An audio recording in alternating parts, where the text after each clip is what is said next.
මේ ධර්මදේශනා මාලාව සාමාන්‍ය ලෝකයේ ධර්මය යයි මිනිස්සු අල්ලගෙන ඉන්න මේ ආගමික ස්වરૂපය අතහැරලා දාලා බුදුරජාණන් වහන්සේ නමක් පහළ වෙලා ප්‍රඥාවට කතා කරපු ධර්ම. ලෝකයට පෙන්නපු ශ්‍රේෂ්ඨ ගණයේ දර්ශනීය පිළිබඳව එක එල්ලේම සාකච්ඡා කරන්නට බලාපොරොත්තු වෙනවා. පින්වත්නි, එනිසාම මේ ධර්මදේශනා මාලාවේ සිද්ධ වෙන ධර්ම දේශනාවන් ඇතුළේ කියවෙන මේ ධර්ම කාරණාවන් එක්තරා විදියකට ඔය පින්වතුන්ලට ආගන්තුක වෙන්න පුළුවන්. එක්තරා විදියකට ඔය පින්වතුන්ලගේ එල්බගෙන ඉන්න සාම්ප්‍රදායික දෘෂ්ටීන් වලට වදින පහරක් වෙන්න පුළුවන්. එක්තරා විදියකට ඔය පින්වතුන්ලට මේක ඔය පින්වතුන්ල කැමති නැති සත්‍යතාවයක් පිළිබඳව අවධානය යොමු කරන්න වෙන්න පුළුවන්. හැබැයි ක්‍රමානුකූලව අවධානය යොමු නොකළොත්, ක්‍රමානුකූලව මේ යථාර්ථය තේරුම් නොගත්තොත්, ක්‍රමානුකූලව බුදුරජාණන් වහන්සේගේ මේ පණිවිඩය ඔළුවට දා නොගත්තොත් සංසාර ජීවිතේම පරාජිතෙක් වගේ මරණයටපත් වෙන්න වුණා වගේම මේ බුද්ධෝත්පාද කාලයේදීත් ඔය පින්වතුන්ලට පරාජිතය වගේම මරණයටපත් වෙන්නට සිද්ධ වෙයි. එනිසා පින්වත්නි, මේ කියන ධර්ම කතාව බොහොම සාවධානයෙන් අහන්න. මේ කියන ධර්ම කතාව බොහොම සාවධානී යෝනිසෝ මනසිකාරී නැත්තම් නිවැරදිව කල්පනා කරන්න. එහෙම කල්පනා කරන ඔබට වැටහෙවි බුදුරජාණන් වහන්සේ නමක් ලෝකයට පහළ වෙලා කියපු පණිවිඩයේ සත්‍ය යථාර්ථය කුමක්ද? ඒ යථාර්ථය අවබෝධ කර ගැනීම තුළ මනුෂ්‍යයට පත්වෙන්න පුළුවන් සැනසීම කුමක්ද කියන කාරණාව. මම මේ කතාව කියන්න කලින් පින්වතුන්ලට මෙන්න මෙහෙම කතාවක් කියන්න. අද වෙනකොට මගේ පින්වත්නි, මේ බුදුදහම බොහෝ දෙනෙක් පටලවාගෙන ඉන්න පටලවා ගැනීම අපිට හිතා ගන්නවත් බැරි තරම්. මොකද මේ හැම දෙනෙක්ම හිතන් ඉන්නේ පින්වත්නි, බුදුදහම කියන්නේ ලෙඩ හොඳ කරලා දෙන එකක් කිය. බුදුදහමයි කියලා කියන්නේ මේ දරුවෝ නැති අම්මලට දරුවෝ දෙන එකක් කිය. බුදුදහමයි කියලා කියන්නේ මේ නැති බැරි අයට කන්න බොන දෙන එකක් කිය. ගෙවල් දොරවල් නැති අයට ඒව ලබා දෙන එකක් කිය. හැබැයි පින්වත්නි, ඔය පින්වතුන්ල එක මොහොතක් කල්පනා කරන්නකෝ, මගේ භාග්‍යතුන් වහන්සේටවත් පුළුවන් කමක් ලැබුණද ලෙඩවීම කියන ධර්මතාවයෙන් මිදෙන්න? උන්වහන්සේත් ජරාවටපත් වුණා. උන්වහන්සේත් ව්‍යාධියටපත් වුණා. උන්වහන්සේත් මරණය කියන ධර්මතාවයට ගොදුරු වුණා. හැබැයි අපේ සමාජයේ බෝධියක් ගාවට ගිහිල්ලා අනේ මගේ මහත්ය ලෙඩ වෙලා ඉන්නේ, ඒක කොහොම හරි හොඳ කරලා දෙන්න කියලා බෝධිය වටේ වට ගානක් කරුණා කියලා මේක විසඳෙන්නේ නැහැ. දරුවෝ නැත්තම් අම්මා කෙනෙක්ට එයා බෝධිය වටේ 25ක් 30ක් කරුණා කියලා එයාට දරුවෝ ලැබෙන ක්‍රමවේදයක් බුදුදහමේ නැහැ. බුදුදහමේ තියෙන යථාර්ථය තමයි ඔය පිංගුතුලට මේක අමුත්තක් වෙන්නේ නැති. බුදුදහමේ තියෙන ඇත්ත තමයි දරුවෝ නැත්තම් කෙනෙකුට ඒකත් සැපක් නෙපින්වත්නි. සංස්කාර පෝෂණය කිරීමෙන් තොරව ලබන්න පුළුවන් නිර්ආමිෂ සැපක් තියෙනකොට සංස්කාර පැතීමක් බුදුදහම ඔස්සේ කරනවා නම් සමහරක් විට ඔබ කරන කුසලයේ විපාකයේ විදියට ඔබට ලැබෙන්නත් පුළුවන්. හැබැයි ඔබට ඔබේ ප්‍රාර්ථනාව ලැබෙයි. ඔබට අහිමි වෙන දේ තමයි බුදුදහම කියන්නේ. ඔබට ඔබේ ප්‍රාර්ථනාව ලැබෙයි. හැබැයි ඔබට පින්වත්නි මේ ශ්‍රේෂ්ඨ දර්ශනය අහිමි වෙලා යන්න පුළුවන්. එනිසාම අපේ පින්වතුන්ලා මේ ශිෂ්‍යත්වයේ ලියන්නයි, සාමාන්‍ය පෙළ සමත් වෙන්නයි, සත්කවි කියව ගන්න මේ බෝධිය වටේ ගිහිලා කැරකෙනවට වඩා ওই පින්වතුන්ලට පුළුවන් නම් බෝධිය ගාවට ගිහිලා කල්පනා කරන්න. දැන් ඔන්න කෙනෙක්ගේ අම්ම කෙනෙක් හරි තාත්තා කෙනෙක් හරි ලෙඩ වෙලා ස්පිරිතාලේ ඉන්නවා. අපි හිතමු කැන්සර් එකක් හැදලා කැන්සර් හොස්පිටල් ඉන්නවා කියලා. ඉන්නකොට ওই පිංගුතුල දැන් අර බෝධිය ගාවට ගිහිල්ලා කල්පනා කරන්නේ අනේ කොහොම හරි මම මේ කරගන්න කුසලයෙන් මගේ තාත්තව හොඳ වෙන්න. මගේ අම්මව හොඳ වේවා. සමහරක් විට ওই පිංගුතුලගේ ප්‍රාර්ථනාවේ බලවත්භාවය මත ඒක වෙන්නත් පුළුවන්. හැබැයි මතක තියාගන්න. බුදුදහම කියලා කියන්නේ ජරා ධම්මං මා ජීරති අලබ්බනීයටාන. අනේ මා වයසට යන්න එපා කියලා කිව්වට වැඩක් නෑ. මා වයසට යනවා නේද කියලා කල්පනා කරන දහමක්. ව්‍යාධි ධම්මං මා ව්‍යාධීති අලබ්බනීයටාන. අනේ මාව ලෙඩ වෙන්න එපා කියලා ප්‍රාර්ථනා කරන්න එපා කියනවා. ඇයි? අපි ලෙඩ වෙනවාමයි.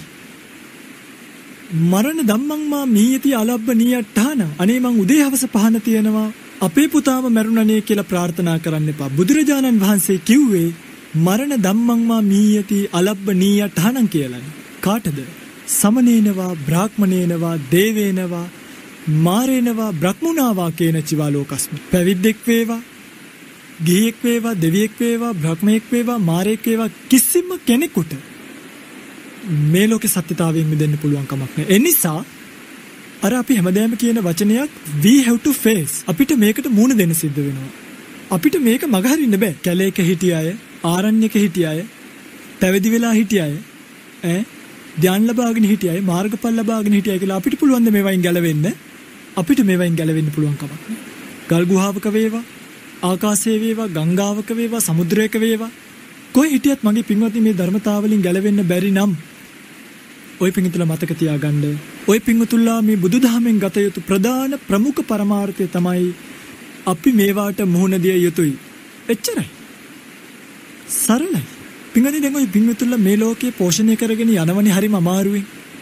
අම්මා තාත්තා දරුවා ඥාති හිත මිත්‍රාදී මේ අය පෝෂණය කරගෙන යනවා.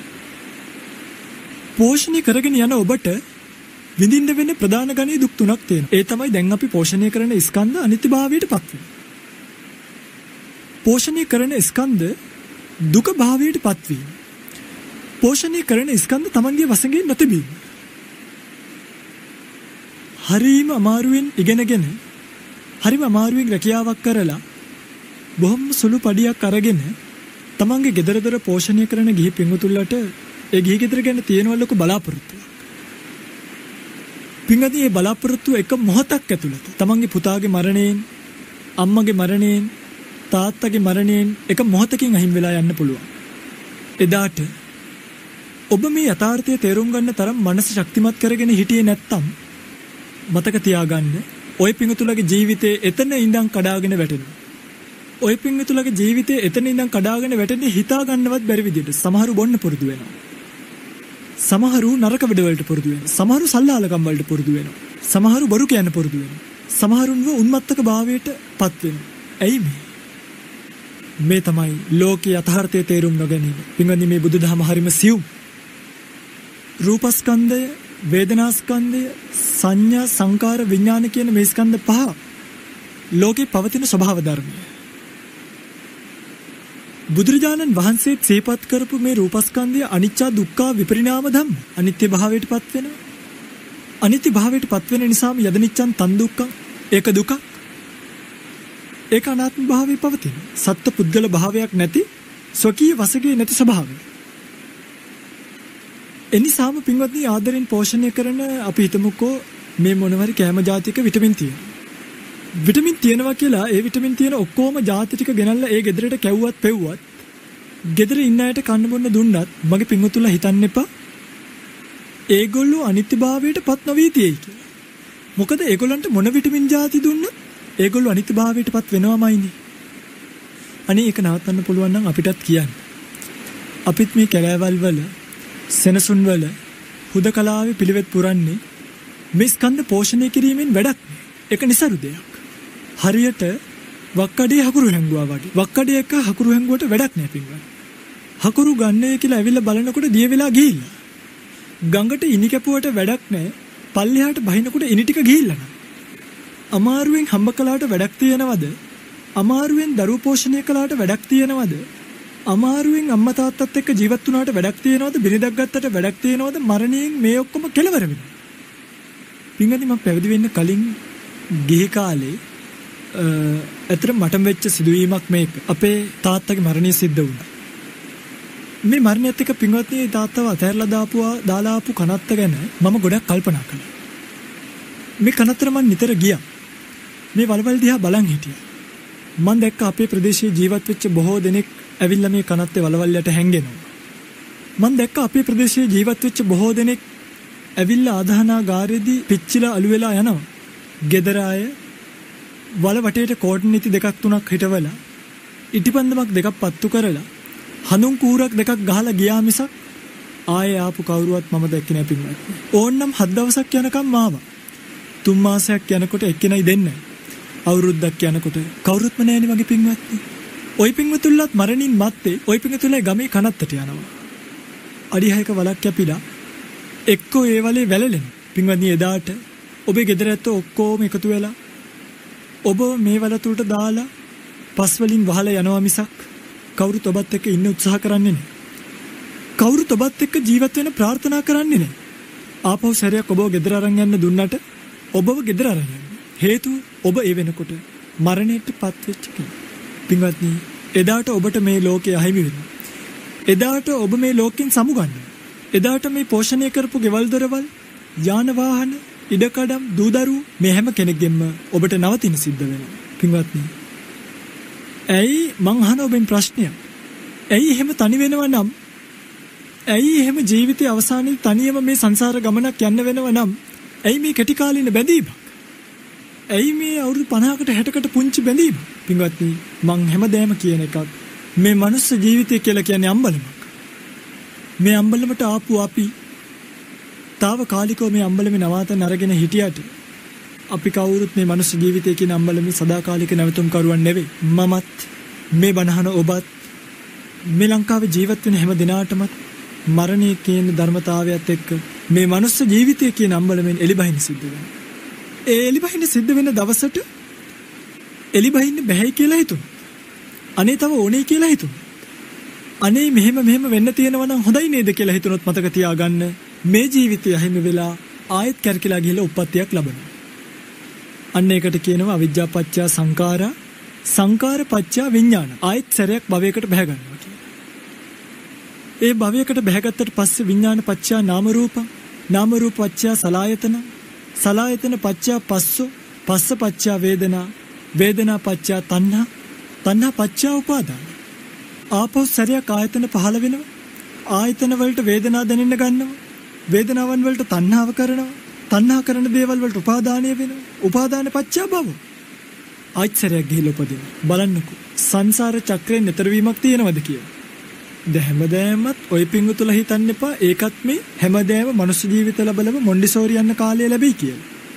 හිටපු ගමන් ගිහලා හරක් වෙන්න වෙනවා. හිටපු ගමන් ගිහලා ප්‍රේතයෝ වෙන්න වෙනවා. හිටපු ගමන් ගිහිල්ලා තිරිසන් ලෝකවල වල අවීචි ආදී නිරයවල් වල උපත්ති ලබන්න සිද්ධ වෙනවා. මේක හරි වේදනාවක්.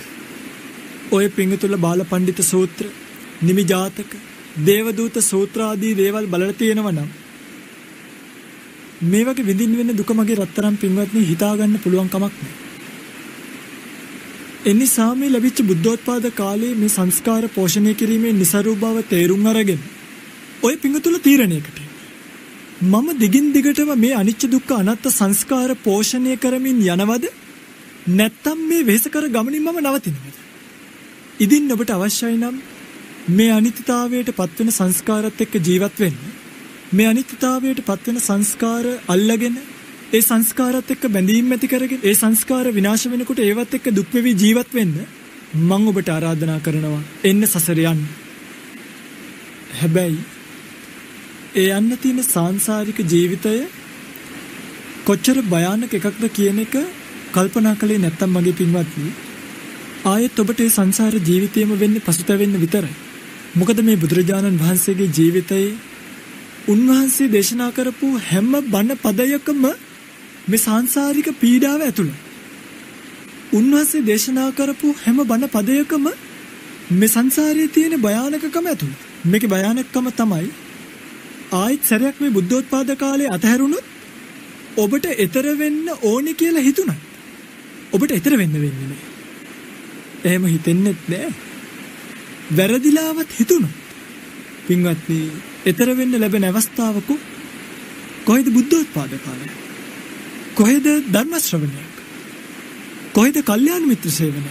කොහෙද භාවනා කරන්න පුළුවන් පරිසරයක් මනස? කොහෙද චතුරාර්ය සත්‍ය පිළිබඳව දේශනා වෙච්ච ධර්මය? එනිසා පින්වත්නි, මේ තමයි අවසන් අවස්ථාව. මගේ රත්තරන් පින්වත්නි, මේ බොහෝ දෙනෙක් හිතන් ඉන්නවා දැන් රතන සූත්‍රය ගන්නකෝ. කොරෝනා ආපු වෙලාවේ ඔය පින්වතුන්ට මතකයි හැමෝම හිතන් හිටියා මේ රතන සූත්‍රය කියලා කියන්නේ මන්ත්‍රයක් වගේ එකක් කියලා. මගේ පින්වත්නි, බුදුරජාණන් වහන්සේගේ දේශනාවේ තියෙන රතන සූත්‍රය ඇතුළත් පරමාර්ථය ගත්තා. එහෙනම් පින්වත්නි, අපිට පුළුවන් වෙන්න එපයි. මම මේ තර්කයක් ගේනවා නෙමෙයි. රතන සූත්‍රය බොහොම බලගතුයි. ඒකේ බලගතුභාවය ප්‍රමාණ කරන්න බෑ. හැබැයි බුදුදහමේ පරම හරය ඒකනේ. එහෙනම් අපිට පුළුවන් වෙන්න ඕනි නේද? රතන සූත්‍රයත් අරගෙන ගිහිල්ලා ලංකාව වටේටම මේක හොඳ කරලා. මේ බුදුදහමේ හරය නෙමෙයි. බුදුදහම මෙහෙම වෙලඳ ව්‍යාපාරයක් විදියට අල්ලගත්තොත් භෞතික ලෝකයේ සංකර ලෝකයේ බොහෝ දියුණු වේ. හැබැයි ආධ්‍යාත්මික ලෝකය, චතුරාර්ය සත්‍ය ධර්ම අවබෝධය කරන්න ලැබිච්ච ලෝකය බොහොමයක් අතහැරිලා යයි. ওই පිංගුතුල නිකන් කල්පනා කරලා බලන්න ওই පිංගුතුල්ලා අද සොහනකට යන්න. එකල බුද්ධෝත්පාද කාලයේ සොහනකට ගියාම ජීවිතයේ අනිත්‍ය පිළිබඳව කල්පනා වුණා. ඇයි? මල මරණ ගෙනල්ලා පිංගුතුනි ඔහේ කනත්තර අතහැරලා දාලා ගියා. අද මලගේක ගියාම අපිට මැරෙන්නේ. ඒ තරම් ලස්සනයි මලගෙදර. මිනි පෙට්ටි, අන්දලා තියෙන ඇඳුම්, මිනි පෙට්ටියේ වටේට දාලා තියෙන බල්බ් වල මේව පිංගුතුනි අපිට ජීවිතය අහෝ දුකයි, අහෝ අනිච්චයි කියලා නෙවෙයිනි මනසිකාරය කරවන්නේ. මිනි පෙට්ටියේ ගාන කීයද දන්නේ නැහැ. අතම්ම මැරිලත් hina වෙලා ඉන්නේ. පිංගුතුනි මැරිච්ච මිනියටත් මේක නෑ කියලා හිතනවා. අර ඉන්නකම් වැරහැලි ඇඳගෙන ජීවත් වෙච්ච මිනිස්සු මැරුණට පස්සේ ඔසරියක් අන්දලා සරමක් ෂර්ට් එකක් අන්දලා මල් බොකයක් අතට දීලා එව්වහම කොහොමද මේ මල ගෙදරට ගිහිල්ලා මිනිහෙක් ජීවිතේ යථාර්ථය කල්පනා කරන්නේ? කොහොමද මිනිස්සෙක්ට ඒ මල ගෙදරින් අනේ දෙයනේ මටත් මේ ස්වරූපය වෙනව නේද කියලා එවං භාවි එවං ධම්මෝ එවං අනතීතෝ කියලා මතක් වෙන්නේ. කෝ සතිපට්ඨානිය වඩන්න පුළුවන් පරිසරය. හැබැයි බුද්ධෝත්පාද කාලවල වල විශේෂයෙන්ම ಭಾರತೀಯ සමාජයේ එහෙම උනේ නෑනේ. එකල බුදුරජාණන් වහන්සේගේ කාලේ කෙනෙක් මරුණාම අල්ලලා ගිහිල්ලා කනත්තකට දැම්මා. භික්ෂුවක් සෝසානිකංගය කියලා දුතාංගයක් තියෙනවා. සෝසානිකංගං සමාදියාමි සෝසානිකංගං සමාදියාමි සෝසානිකංගං සමාදියාමි කියලා සමාදන් වෙලා රැයට යනවා සෝනට. ගිහිල්ලා පින්වත්නි සෝන දිහා බලන් ඉද්දී උන්වහන්සේ දකිනවා මේලා ඒකාලේ ප්‍රදේශයේ ජීවත් වෙච්ච සල්ලි තියෙන මිනිස්සු, සල්ලි නැති මිනිස්සු, ඒ මිනිස්සුන්ගේ කෑලි හිවල්ලු අරගෙන ගලවගෙන යන්නේක. ඒ මිනිස්සුගේ කෑලි සුනක පොතකෝ ඇවිල්ලා කඩාගෙන යන්නේක. ගිජු ලිහිනියෝ කපුටෝ ඇවිල්ලා කෑල්ල ගලව ගන්නව දකින්නකොට අනේ මෙච්චර සල්ලි තිබ්බ මිනිස්සුන්ට මෙහෙම වුණා නම් අස්සකෝ ලෝකෝ සබ්බං පහය ගමනි. අනේ හැම දිනෙකටම මේ ජීවිතය දාලා යන්න වෙනව නේද කියලා කල්පනා. ඒ නිසා මේ සංකර ලෝකයේ එක්තරා විදියකට මේ ධර්ම අවබෝධය කරන්න ලැබෙන ඉඩකඩ හරිම අඩුයි. මගේ රත්තරන් පින්වත්නි හොඳට මනසෙන් කල්පනා කරලා මේ යථාර්ථය තේරුම් ගන්න ඔලව නොයදෙව්වොත් ඔබත් මේ බුදු රැල්ලේ ධර්ම රැල්ලේ මම මේ වචනේ කිව්වට අහිතක් හිතන්න එපා. බණ රැල්ලේ අතරමං වෙච්ච අහිංසක දායකයන් පිරිසක් විතරයි. අහිංසක ශ්‍රාවකයන් පිරිසක් විතරයි. හැබැයි බුදුහාමුදුරන්ගේ ධර්මයේ මේ කිසිවෙකුටත් නෙවෙයි පින්වත් ප්‍රේසකත් දුවන නෙවෙයි බුදුහාමුදුරන්ගේ ධර්මය. බුදුරජාණන් වහන්සේ ධර්මයේ දේශනා කළේයි දුවන්නද නවතින්නද? අඟුලිමාල නවතින්නනි කිව්වේ. අඟුලිමාල කල්පනා කළා මේ ශ්‍රමණයා යන ගමන් මට නවතින්න කියන්නේ මේ කියන්නේ මේ දුවන ගමනින් නවතින්න කියලා නෙමෙයි. මේ සංසාරිකව උපාදාන වෙවි යන භව ගමන නවත්ත ගන්න කියලා කිව්වේ. දැන් ওই පින්වතුන්ලට ධර්මයත් එක්ක තියෙන රේස් එකක්ද නැවතිල්ල. පින්වත්නි ඔබට තේරෙන භාෂාවෙන් මම මේක කියන්නම්. මේක අර ගියර් එකකට දාගෙන පාගන වාහනයක් වගේ ඇස්ලේටර් උඩ නැගලා පාගන්න තියෙන එකක් නෙවෙයි. මේක නියුට්‍රල් කරගන්න තියෙන දහමක්. මේක සාමාන්‍ය සරල තත්වයකට අඩියක් පස්සට තියාගන්න ලැබිච්ච දහම. හැබැයි අද වෙනකොට කටින පින්කමක් ගත්තොත් ඒක කටින රැල්ලක්. මහාන පින්කමක් ගත්තොත් ඒක පින්කම් රැල්ලක්. හරිම අමාරු. ඇත්තටම අපිට වෙහෙසයි දායකයන්ගේ උමනායිපාකම් සමහරක් වෙලාවට සපුරන්න ඉඩ හදලා. ඇයි? ඒගොල්ලෝ කියනවා හාමුදුරුවෝ 29ක් ඕනේ, 39ක් ඕනේ, 49ක් ඕනේ. මේ වෙලාවට වඩින්න ඕනේ, මෙතන ඉඳන් පයින් වඩින්න ඕනේ. දැන් නිකන් සමහර ස්වාමීන් වහන්සේලාට රූ කඩ වගේ වෙන්න වෙලා. දායකයෝ එතනින් බහින්න කියනකොට එතනින් බහින්න වෙනවා. මෙතන ඉඳන් මුතුකුඩේ යන්න කියනකොට මුතුකුඩෙන් යන්න වෙනවා. ඇයි මේ? කොයිද මේ බුදුදහම යථාර්ථය? ඔබට ඕනේ මේක එක්තරා ආගමක් කරගන්න නම් ඒක පිටින් මේ වෙනකොටත් වෙලා. අදටත් අපිට සිවුර දකින්න තියෙනවා. හැබැයි මේ යන විදිහට නබෝ දිනකින්ම කාසාව කණ්ඩක යෝගයක් දකින්න බැරි වෙන එකක් නෑ. പ്രേත ගොටු තියාගෙන එකල ගණින්නාසලා නටපු නාඩකම් අද වෙනකොට සමාජයට එනවනම් මතක තියාගන්න. ඒකේ ප්‍රධාන වගකීම පින්වත්නි ওই පින්තුල්ලා ගත යුතුයි. මොකද ওই පින්තුල්ලා දන්නවද මෙන්න මේ වචන බලන්න. සංකත සංකාර. දන්නවද බලන්න. අபிසංකත සංකාර. අபிසංකරණ සංකාර. ප්‍රයෝගාභි සංකාර. දන්නවද? අහලවත් තියෙනවා. අවිජ්ජා පත්‍ය සංඛාරා කියන එකේ සංඛාර විග්‍රහයයි මේ කරන්නේ. ඔතන අபிසංකරණ සංඛාර වලට තමයි සංස්කාර කියලා කිව්වේ. හැබැයි ওই පිංගුතුල දන්නේ නැහැනේ. ওই පිංගුතුල මෙන්න මේවා දන්නවා. පන්සලේ කොඩි කීයක් තියෙනවද? දායක සභාවේ කී දෙනෙක් ඉන්නවද? උදේ දානෙට කවුද ආවේ? උදේ දානේ කවුද ගෙනාවේ? ඕන් නැති දේවල් ඔක්කොම හොයන. හාමුදුරුවන්ට තියෙන වාහනේ මොකද්ද? ඒකේ වටිනාකම මොකද්ද? උන්වහන්සේ channel කීයක බණ කියනවද? එයි මේ කොහෙද මේ දුවන්නේ? අතරමං වෙන්න දෝන්නේ. පින්වත්නි, බුදුරජාණන් වහන්සේගේ මේ ධර්මතාවය තේරුම් ගන්න තාක් විස ජාතකයේදී බුදුරජාණන් වහන්සේ සිහිපත් කරන බෝසත් කාලේ හරි ලස්සන උපමාවක් මේ බලන්න. මම මේ ධර්මදේශනාව ඉවර වෙලා ওই පිටුතරට මෙන්න මෙහෙම කිව්වොත් අද දවසේ මේ රැස් කරගන්නට යෙදුණු සියලුම කුසල් හේතු වෙලා ඔබට සිතූ පැතූ සම්පත් ලැබේවා. යහපත් යාන වාහන ලැබේවා. හොඳ දුවා දරුවන් ලැබේවා. බොහොම ලොකු ඉඩම් කඩම් ලැබේවා කිව්වොත් ওই පිටුතල මොකද කරන්නේ? සාදු සාදු ස්වාමීනි කියයි. ඇයි ওই පිටුතල හීනෙනුත් දකින්නේ මොනව ගන්නද? ඒව ගන්නනේ දකින්නේ. හැබැයි බුදුරජාණන් වහන්සේගේ ධර්මයට අනුව දැන් මේ සොඳුරු පරිසරයක ඉන්නේ. මේ සොඳුරු පරිසරයකට ආවහම මට හිතුණු දෙයක් තමයි මේ සොඳුරු පරිසරයේ අරණ්‍ය සේනාසනය ගොඩනගා ගන්න පුළුවන් නම්. හැබැයි මේකට අපි හිතුවොත් හෝටල් ශාස්ත්‍රයේ වගේ වැඩ කරන කෙනෙක් ආවොත් එයාට මේක දැක්කහම මොකද්ද මතක් මෙතන හෝටලයක් දාගන්න පුළුවන් නේ. ගස් කපන කෙනෙක් ආවොත් එයා බලන්නේ මෙතන තියෙන ගස් දිහා. මේකම පරිසරය තම තමන්ට ඕන විදිහට මවාගෙන මේ ලෝකේ පැතුම් ප්‍රාර්ථනා කරනවා නම් ඒක නිවනද භවයද? පැහැදිලිද? ගෙවල් දොරවල් වල ලැබීම, යාන වාහන වල ලැබීම, ඉඩ කඩම් වල ලැබීම මේවා පින්වත්නි දුකට කාරණා මිස සතුටට කාරණා නෙවෙයි. ගෙවල් දොරවල් වල අතහැරීම, යාන වාහන වල අතහැරීම, ඉඩම් කඩම් වල අතහැරීම මේවනි පින්වත්නි සැපට කාරණා. ඔය පින්වත්තුල හැමතිස්සෙම හිතන්නේ ගන්නද අතහරින්නද? නිකන් හිතලා බලන්න. පින්වත්නි ඔය පින්වත්තුල මෙහෙම ගමනක් යනවා. ඔය පින්වත්තුල මෙහෙම ගමනක් යනකොට බිම වැටිලා තියෙන ෆෝන් එක දුරකථනය. ඔය පින්වත්තුලට උපදින්නේ සතුටක්ද දුකක්ද? කාගේ හරි ෆෝන් එකක් බිම වැටිලා තියෙනවා. ඔය පින්වත්තුලට හිතේ අනේ අපේ අද නම් ලොකු chance එකක් ලැබුණා. මේක ලොකු opportunity එකක්. මට අද ෆෝන් එකක් හම්බුණානේ කියලා හිතගන්න. පින්වත්නි ඔය පින්වතුන්ලා මෙහෙම අරගෙන සතුටු වෙන්න හදන ලෝකයේ ඔය පින්වතුන්ලට දැනෙන්නේ නැද්ද? ඔය පින්වතුන්ලට තේරෙන්නේ නැද්ද? ජීවිතේ දේවල් අරගෙන සතුටු වෙන්න බෑ කියලා. ඔය පින්වතුන්ලට තේරෙන්නේ නැද්ද? ජීවිතේ දේවල් ලබාගෙන සතුටු වෙන්න බෑ කියලා. පින්වත්නි ජීවිතේ සතුට කියන එක රඳා පවතින්නේ දේවල් ලබා ගැනීම මත නම්. සිද්ධාර්ථ කුමාරයා ගිහි ගෙදර අතාරින්න. රාහුලව මහාන කරගනී. නන්දව මහාන කරගනී. හැබැයි මතක තියාගන්න බොහෝ සතුට, බොහෝ සැනසීම, බොහෝ ප්‍රීතිය අතහැරීමත් එක්ක ලැබෙන දේ.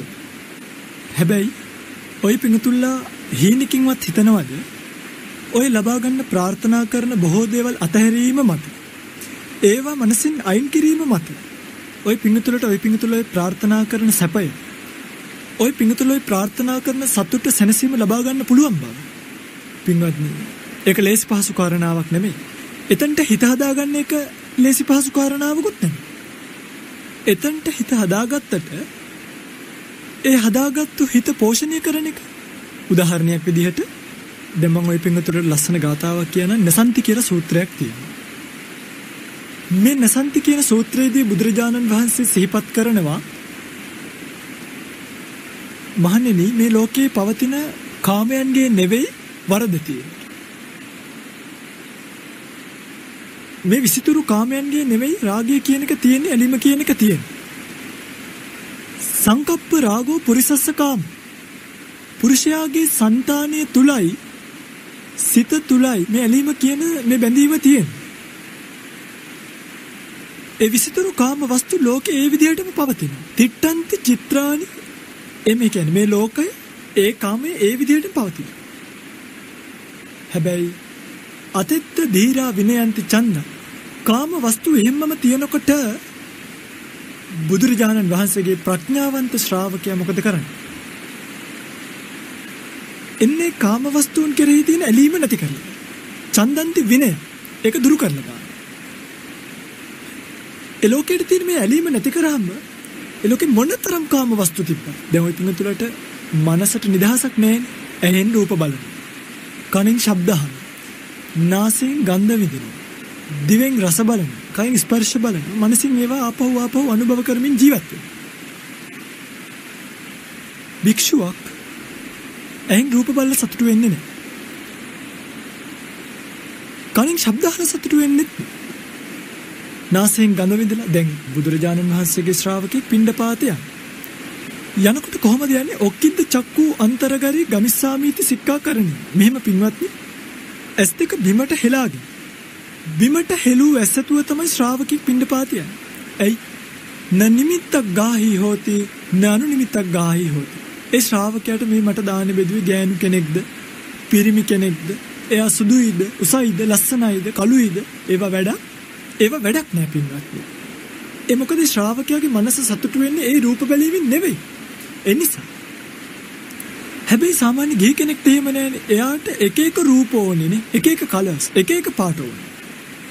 එක එක ටූල්ස් එයා පාවිච්චි කරනවා, එක එක උපක්‍රම පාවිච්චි කරනවා ඒ රූප බලා ගන්න. ඒ රූප ළඟට ගෙන්න ගන්න. ළඟට ගෙන්නගත්ත රූප පරිස්සම් කරගන්න. පරිස්සම් කරගත්ත රූප නැති වෙනකොට ඒවත් එක්ක ආයි දුක් වෙවි ඉන්නවා මිසක, ඒවත් එක්ක කල්පනා කර කර ඉන්නවා මිසක පුළුවන් කමක් නෑ මගේ රත්තරන් පින්වත්නි. ඒ කියන්නේ මේ වගේ මිදෙන්නේ කොහොමද කියලාවත් හිතා. ඒ නිසා ওই පින්වතුන්ලා හොඳට මතක තියාගන්න, බුද්ධ ශ්‍රාවකෙක් එහෙමනේ සින්දු අහන්නේ නෑ. කන පිනවන්නේ යන්නේ නෑ. හොඳ සෙන්ට් පාවිච්චි කරලා සුවඳ ගහගන්න යන්නේ නෑ. රස තෘෂ්ණාවෙන් ආහාර වළඳන්නේ නෑ. කොහොමද බත් පිටක් පාසා ප්‍රත්‍යවේක්ෂා කරනවනේ. මා මේ ආහාරය ගනු ලබන්නේ ශරීර මදය වඩනු පිණිස නොවේ.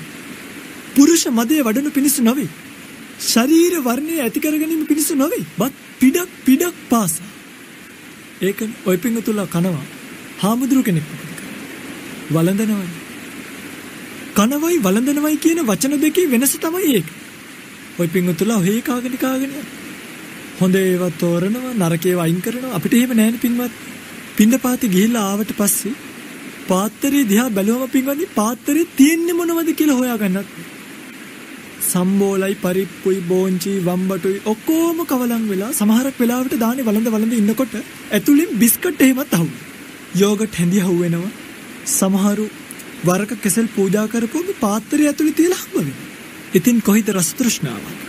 මේ ශරීරේ පවත්වා ගන්න බ්‍රහ්මචර්යාව පුරාණේ දානේ වළඳනවා මිසක් මගේ පින්වත්නි කිසිම වෙලාවක දානයට ප්‍රියක් ඇති වෙන්නේ නැහැනේ. මොනවද ඒක ඇති වෙන්නේ තියෙන ප්‍රිය? මම පින්ඩපාත කරගෙන ආපු පාත්‍රයක් ගිහි පින්වතුන්ලා දෙන්නේ තුන් දෙනෙක්ට පෙන්නලා තියෙනවා. මේක ඇත්ත පෙන්නන්න. අනේ දෙයියනේ පව් කියලා කියනවා. ඒගොල්ලෝ අපි දිහා බලලා කියනවා අනේ දෙයියනේ පව් කියලා. අපිට හිතෙනවා අනේ දෙයියනේ මේ මිනිස්සු පව්. අපිට පව් කියන්නේ අපි මේ විඳින සැපේ නොදැනන්නේ. අපිට කොහින්ද රස තෘෂ්ණාව? අපිට කොහින්ද ආහාරවල තෝරා ගැනීම? ලැබෙන්නේ මොකක්ද? ලැබෙන දේ වළඳලා ජීවත් වෙන්න. පින්ඩපාත භෝජන නිසාය පබ්බච්ච. තත්ත තේ ආව ජීවං උත්සාහ කරණීය. මහණෙනි පින්ඩපාතින් ලැබෙන ආහාරයක් වළඳලා ජීවත් වෙන්න. ඔබ ඒකට උත්සාහ කරන්න. ඔබට ඒක අවශ්‍යයි. ඔබට ඒ පිළිබඳව ලොකු සිහියක් තියෙන්න ඕනේ. දැනුමක් තියෙන්න ඕනේ, නුවණක් වීරියක් තියෙන්න ඕනේ. ඒ තමයි බුදුරජාණන් වහන්සේගේ දර්ශනය. රුකමූල සේනාසන නිසායි පබ්බජ. අපිට ඔය ලොකු ගෙවල් දොරවල් යාන වාහන ඉඩකඩම් වල අවශ්‍යතාවයක් නැහැ. අවශ්‍යතාවය සපුරගන්න නොතෙමී ඉන්න තැනක් තිබ්බනම්, අවශ්‍යතාවය සපුරගන්න බණ භාවනා කරන්න ඉඳගත්තාම අවුව වැටෙන්න තැන් නැති, මැසි මදුරුවන්ගෙන් පීඩා නැති තැනක් තිබ්බනම් ඒ ඇති. හැබැයි ශ්‍රාවකයෝ ඒව වඩා පහසු කරගන්න ලොකු ආරාම හදලා දුන්නයි කියලා අපි ඒවට වඩා සතුටු වෙන්නේ නැහැ. එහෙම නැතුව ගහක් මුලක් ගලක් හම්බුණා කියලා ඒවට දුක් වෙන්නේ නැහැ. සතුටු වෙන්නේත් නැහැ, දුක් වෙන්නේත් නැහැ. ඒ තමයි පැවිද්දගේ ස්වභාවය. කොමේ නිදහස් නිහඬ නිස්කලංක ජීවිතය ඔබට. රූප වේදනා සංඥා සංකාර විඥාන කියන ස්කන්ධ පහ මැත්තේ කෙලවරක් නැතිව, තොරතෝරොංචියක් නැතිව දුවනවා මිසක් කෝ නවතින කල්පනාවක්. කෝ භාග්‍යවතුන් වහන්සේගේ ඊතර වෙන්න කියපු ධර්මයේ හරි. අද මේ බයිනවා නෙමෙයි පළවෙනි වැඩසටහන. හැබැයි ඔබට කල්පනා කරන්න දෙයක්. කොඩිය පූජා කරද්දී ඒ කොඩිය මීටර් ගාන කීයද කියලා නෙවෙයි ඔබ බලන්නේ.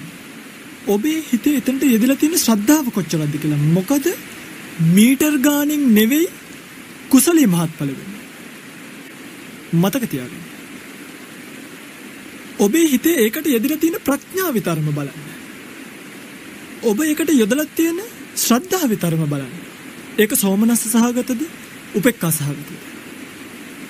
ඥාන සංප්‍රයුක්තද? ඥාන විප්‍රයුක්තද? අන්න ඒවා බලන්න. අසංකාරිකද? සසංකාරිකද? පූර්ව මුංචන අපර කියන අවස්ථා ත්‍රිත්වය සම්පූර්ණ කරගෙනද ඉන්නේ? ඇයි මේ අවස්ථා තුනෙන් එකක් හරි සම්පූර්ණ නොවුණු? නිකම් මේ පිඟුතුල බලන්න. එකක් හරි මග හැරුණු. ওই පිඟුතුලට ඊළඟ පාරේ ඒකෙන් උප්පත්තියක් ලැබුණොත් ලැබෙන්නේ ද්වි හේතුක උප්පත්තියක් නේ. අඩුම ත්‍රි හේතුක උප්පත්තියක්වත් ලැබෙන්නේ. වැරදිලාවත් එවැනි අවස්ථාවක කර්මය කියන එක ගැන විශ්වාසයක් නොතිබ්බොත් එතකොට ඇති වෙන්නේ සුගති අහේතුක උප්පත්තියක්. ජාත්‍ය අන්ධය, ජාත්‍ය බිහිර වෙලා උපදින්න උණු. එනිසා මේ බුදුදහම ලැබිච්ච වෙලාවේ රත්තරන් පින්වත්නි මේ බුදුදහමට අනුගත.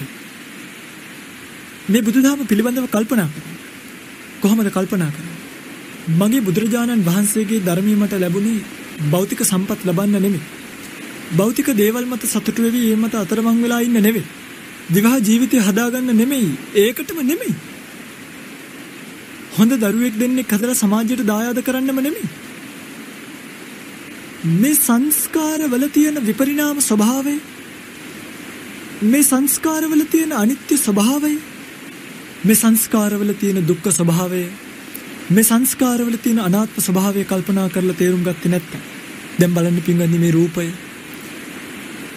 මේ රූපස්කන්ධය කියන එක රූපපතිති රූපං කියවනේ නිතර වෙනස් වෙනවා. ඒක නවත්තන්න අපි කාටවත් පුළුවන් කමක් නැහැ. මේ නිතර වෙනස් වෙන රූපය පිළිබඳව ඔබ කලකිරිය යුතුද? බලාපොරොත්තු අපේක්ෂා දල්වා ගත යුතුද? පින්වත්නි ඔබ මේකට අපේක්ෂා දල්වා ගත්තොත් ඊට වඩා හොඳයි මගේ පින්වත්නි ගිහිල්ලා මිරිඟුවක් පස්සේ දුවන එක. ඇයි? අඩුම මිරිඟුවක් ඈතට යනකම් හරි පේනවා ඒක මිරිඟුවක් විදියට තියෙනවා කියලා. මේ රූපය මේ දැන් ඉන්න කෙනා නෙවෙයි ඊළඟ තප්පරේ. අද ඉන්න කෙනා නෙවෙයි ඊළඟ මොහොතේදී. ඔබේ විවාහ වෙච්ච දවසේ පින්තූරයකුයි අද පින්තූරයකුයි අරගෙන බලන්න. ඔබ කොච්චර වෙනස් වෙලාද කියලා. ඔබ මේ කන්න දීලා තියෙන ජරාවටපත් වෙන ශරීරයකට කියලා ඔබට හිතුණා. ඔබ නිකන් S2 වහගෙන කල්පනා කරන්නේ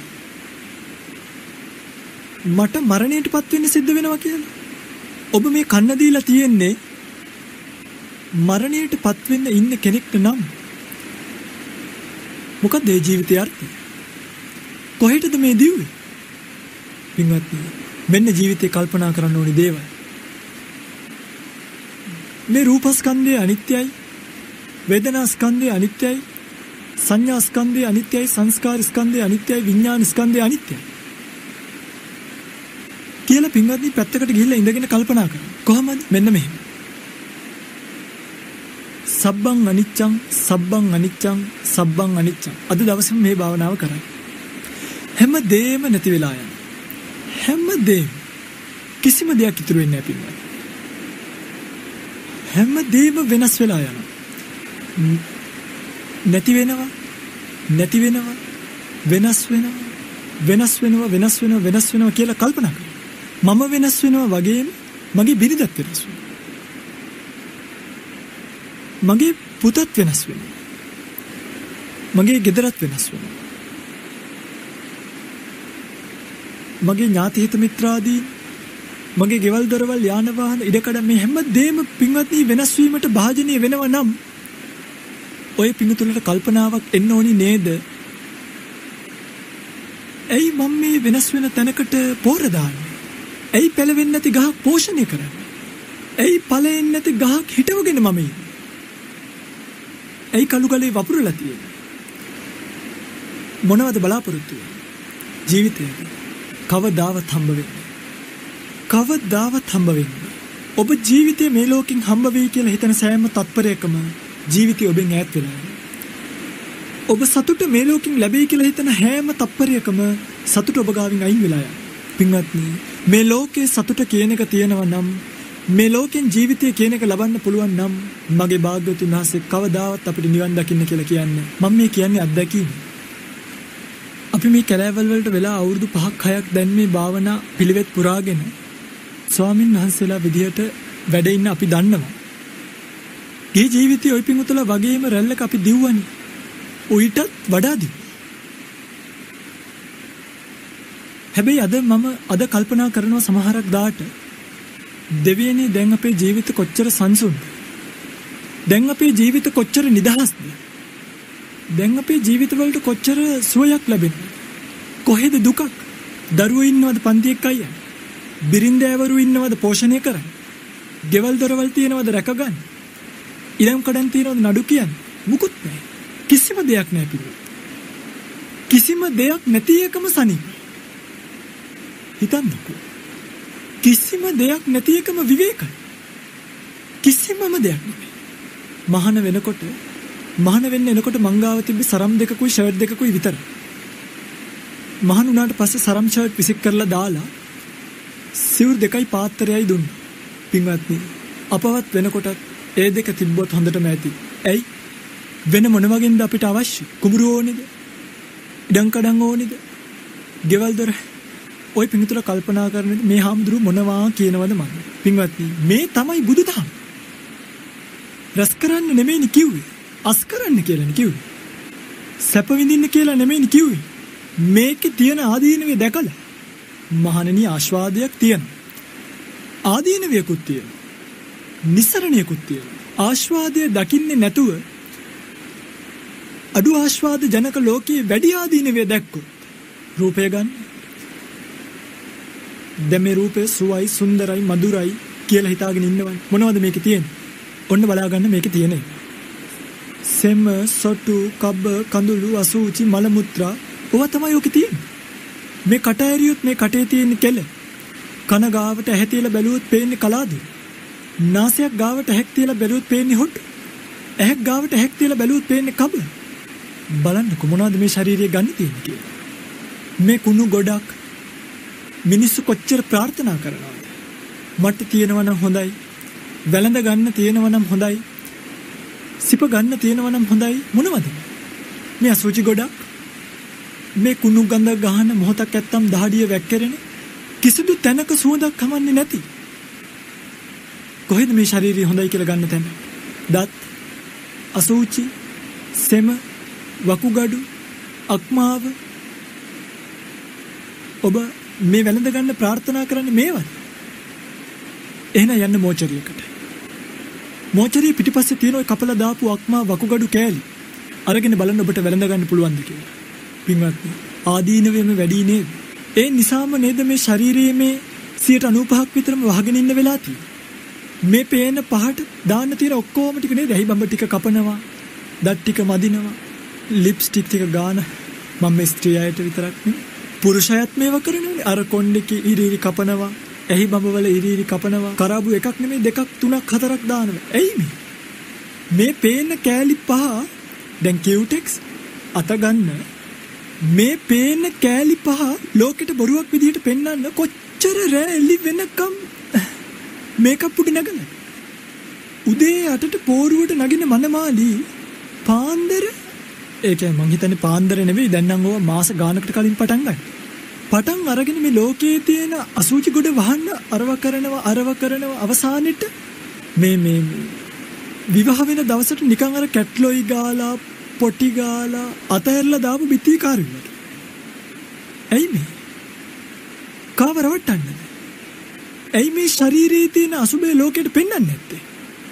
ඇයි ඒ පිළිබඳව කල්පනා කරන්නේ නැත්තේ? ඇයි මේ කුණු ටික පෙන්වන්න ලැජ්ජයිද? පින්වත්නි මේ ආදීනවේ කල්පනා කළොත් ආයි කිසිම දවසක ඔබ ශරීරයක් වැළඳ ගන්න ප්‍රාර්ථනා කරන්නේ නැහැ. ඇයි?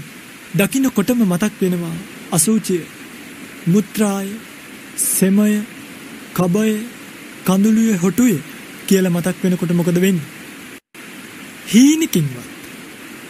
හීනකින්වත් ප්‍රාර්ථනා කරන්නේ කිසිසේත්ම මට මෙවැනි ශරීරයක් සසර ජීවිතේ නොලැබේවා කියලා ප්‍රාර්ථනා කරනවා කිව්වොත් ඔබට පුදුම හිතෙයි. හැබැයි ඔය පිංගුතුල දන්නවද මේ අසුබ භාවනාව කරන යෝගාවචරයෝ ඉන්නවා. උදේට හවසට බුදුන් වැඳලා ප්‍රාර්ථනා කරනවා සංසාර ජීවිතයේ කිසිම දවසක මට විවාහය කියන නමවත් අහන්න නොලැබේවා. අඩුම මව්කුසකින්වත් ස්ත්‍රිය කියන නම අහන්න නොලැබේවා. අඩුම මව්කුසකින්වත් මං නොයිපදේවා. කොහොමද? කලකිරීම. එවැනි කලකිරීමකට ඔබට එන්න පුළුවන් නම් අන්න එදාට ඔබට පුළුවන් මේ ලෝකෙ පිළිබඳව තේරුම් ගන්න. එහෙම නැතුව මතක තියාගන්න මේ ලෝකයේ යථාර්ථය කල්පනා කරන්නේ නැතුව මේ සංකර ලෝකේ අපි කියන්නේ ව්‍යාපාරික සමාජය පිළිබඳව ඔබ කල්පනා කරන්න ගියොත් ඔබට අහිමි වෙන බුද්ධෝත්පාද කාලය පුංචි පහේ කාලයක් නෙවෙයි. එනිසා මම අද දවසේ මේ ඔය පිංතුලට ඔය පිළිබඳව වැරදිලා තිබ්බ යම්කිසි කාරණාවක් කෙලින් කළා විතර. බණ කිව්වේ නෑ. මේ බණ කිව්වා හිතන්න එපා. මේ අර වපුරන්න කලින් කුඹුරක් හානවා වගේ මේ හැව විතරයි කළේ. මේ බණ කිව්වා කියලා හිතන්න එපා. මේ පින්වත්නි කියන බණ ටික කියන්න කලින් ඔය පින්වතුල්ලා පැනලා ඉන්න අර එලී ට්‍රැක් එකෙන් හරි තැනට දාගන්නයි මේ බණ ටික කිව්වේ. එනිසා ඉදිරියේදී බලාපොරොත්තු වෙනවා මේ ජීවිතයේ යථාර්ථය තේරුම් ගන්න. මම මේ කියපු ඇත්ත මනසින් දකින්න. මම මේ කියපු ඇත්තට හිත හේතු කරන්න. ස්කන්ධ පස්සෙන් දුවන දිවිල්ල නවත්ත ගන්න. මේ මුලා වෙච්ච ලෝකේ පස්සෙන් හෙම්බත් වෙලා යන හෙම්බත් ගමන නවත්ත ගන්න. කල්පනා කළ යුතු මානසිකාර්ය පිළිබඳව ඉදිරි ධර්මදේශනාවලදී කියලා දෙන්න බලාපොරොත්තු වෙනවා. අපිට පොහොය දිනවලදී හම්බ වෙන්න පුළුවන්කම ලැබේ. එහෙම අවස්ථාවක් ලැබුණු දාක ආපහු සැරයක් මේ හිත මේ ලෝකයෙන් එතර කරව ගන්න. හිත මේ ආස්වාද ජනක ලෝකයේ ආස්වාදයේ කියන එක අතහැරලා දාලා ආදීනවි කියන එක අල්ලගන්න. පත්කල යුතු තැන පිළිබඳව කියලා දෙන්න කල්පනා කරමින් අදට ධර්ම දේශනාවෙන් සමුගන්න. ප්‍රාර්ථනා කරනව හැම දිනෙකටම මේ රැස් කරගන්නට යෙදුණු කුසලය ඔබ හැම දිනෙකටම ප්‍රාර්ථනීය බෝධියකින් උතුම් නිර්වාණ අවබෝධය පිණිස පවතින සුඛ පාරමිතාවක් බවට පත් වේවා. මේ උතුම් පොහොය දිනේ දෙරණ මාධ්‍ය ජාලය විසින් සංවිධානය කරන සම්පාදනය කරන මෙලක්වැසි ලෝවැසි බොහෝ දෙනෙක්ට ධර්මීය බෙදා දීමේ උතුම් කටයුත්ත ਸਰව ප්‍රකාරයෙන් සාර්ථක වන්නට ඒ වගේම මේ කටයුතු සංවිධානය කරන පින්වතුන් පින්වතියන් හැම දෙනෙක්ටම සියලුම යහපත් පැතුම් ඉෂ්ට සිද්ධ භාවයට පත් වෙන්න මේ උතුම් ධර්ම දේශනාව පාරමිතාවක් වේවා. පාරමී දම් පිරේවා. පාරමී දම් වේවා කියලා ප්‍රාර්ථනා කරනවා. ඒ වගේම සියලු මියගේ ඥාතින් මෙපින් අනුමෝදන් වේවා. පරලෝක ජීවිත සෝපත් කර ගනිත්වා. ප්‍රාර්ථනීය බෝධීන්ගෙන් උතුම් නිවනින් නිවේවා කියලා ප්‍රාර්ථනා කරනවා. වෙහෙර විහාර ගම්දනව වනසෙනසුන් ආරක්ෂා කරන අල්පේශාක්‍ය මහේශාක්‍ය සම්‍යක් දෘෂ්ටික දෙවි දේවතාවුන් වහන්සේලා මෙපින් අනුමෝදන් කර ගනිත්වා. දෙව්ලොව සැනසෙත්වා. දෙවියන්ද ප්‍රාර්ථනීය බෝධියකින් උතුම් නිවනින් නිවේවා කියලා ප්‍රාර්ථනා කරනවා. දෙවියන්ට පින් අනුමෝදන් කරමින් ධර්ම දේශනාව අවසන් කරමු. හැම දිනෙකටම සම්මා සම්බුදු සරණයි. ආකාසට්ඨා ච බුම්මට්ඨා දේවා නාග මහිද්దికා පුඤ්ඤන්තං අනුමෝදිත්වා චිරං රක්칸තු ශාසනං. ආකාසට්ඨා ච බුම්මට්ඨා දේවා නාග මහිද්దికා පුඤ්ඤන්තං අනුමෝදිත්වා චිරං රක්칸තු දේශනං. ආකාසට්ඨා ච බුම්මට්ඨා දේවා නාග මහිද්దికා පුඤ්ඤන්තං අනුමෝදිත්වා චිරං රක්칸තු මං පරන්ති.